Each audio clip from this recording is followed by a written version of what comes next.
کامیابی کی دنیا میں سب سے بڑا گناہ گمنام رہنا ہے۔ اگر کوئی آپ کو جانتا ہی نہیں تو آپ کا ہنر، آپ کی صلاحیت اور آپ کا کردار کسی کام کا نہیں۔ رابرٹ گرین کی کتاب 48 لاز آف پاور کا چھٹا قانون کہتا ہے کہ ہر قیمت پر دوسروں کی توجہ اپنی طرف کھینچے اور اپنے آپ کو گمنامی کے اندھیرے میں مت کھونے دے، کیونکہ جو نظر نہیں آتا اس کی کوئی قدر و قیمت نہیں ہوتی۔ آج ہم بات کریں گے کہ اپنے اخلاق اور اصولوں کے دائرے میں رہتے ہوئے ہم دوسروں کے دل اور دماغ پر کیسے چھا سکتے ہیں۔ آئیے اپنے آس پاس دیکھتے ہیں۔ مثال کے طور پر ایک آفس میں دو لوگ کام کرتے ہیں، ایک جو بہت ایماندار ہے اور محنت سے کام کرتا ہے لیکن وہ ایک کونے میں چھپا بیٹھا رہتا ہے۔ اس کے مقابلے میں دوسرا شخص کام تو کم کرتا ہے لیکن جب وہ بات کرتا ہے تو لوگ اس کی بات بڑے غور سے سنتے ہیں کیونکہ وہ محفل کی جان ہے۔ تو بتائیں کامیابی کس کی ہوگی؟ یقیناً دوسرے شخص کی۔ کیوں؟ کیونکہ وہ نظر آتا ہے۔ دوسروں کی توجہ حاصل کرنا بھی ایک آرٹ ہے۔ مثال کے طور پر آپ نے ایک دکان بنائی اور اس میں دنیا کی بہترین چیزیں رکھی لیکن آپ نے باہر کوئی بورڈ نہیں لگایا، کوئی روشنی نہیں کی، تو کیا آپ کی دکان پر کوئی آئے گا؟ ہرگز نہیں، کیونکہ دوسروں کی توجہ حاصل کرنا ہی کامیابی کی پہلی سیڑھی ہے۔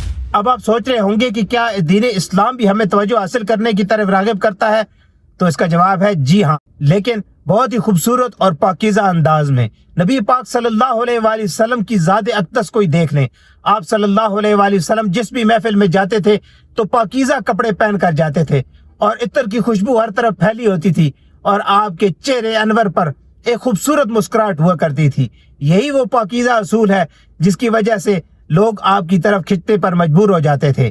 آپ صلی اللہ علیہ وآلہ وسلم نے ارشاد فرمایا کہ تم میں سے بہترین انسان وہ ہے جس کا اخلاق سب سے اچھا ہے۔ جب آپ کا اخلاق اتنا بلند ہو جائے کہ آپ کی زبان میں مٹھاس آ جائے اور آپ دوسروں کی مدد کے لیے ہر وقت تیار ہوں تو پوری محفل کی توجہ خود بخود آپ کی طرف ہو جائے گی۔ لیکن اسلام ہمیں سکھاتا ہے کہ توجہ تکبر اور ریاکاری کے لیے نہیں بلکہ خیر و بھلائی پھیلانے کے لیے استعمال کریں۔ یاد رکھیں دنیا میں بہت زیادہ بھیڑ ہے، اگر آپ بھیڑ کا حصہ بنیں گے تو پاؤں تلے کچلے جائیں گے۔ اپنی ایک الگ پہچان بنائیں، اپنے کام کو، اپنے اخلاق کو اور اپنے کردار کو اتنا بلند کر لیں کہ لوگ آپ کو نظر انداز ہی نہ کر سکے۔ کچھ ایسا کیجئے کہ جب آپ محفل میں آئیں تو رونق آ جائے اور جب آپ نہ ہوں تو آپ کی کمی محسوس ہو۔ ویڈیو پسند آئی ہے تو اس کو لائک کریں اور دوسروں کے ساتھ شیئر کریں، اور ایسی ویڈیوز کے لیے ہمیں فالو اور سبسکرائب کرنا مت بھولیے گا۔ دعاؤں میں یاد رکھیے گا۔ اللہ حافظ۔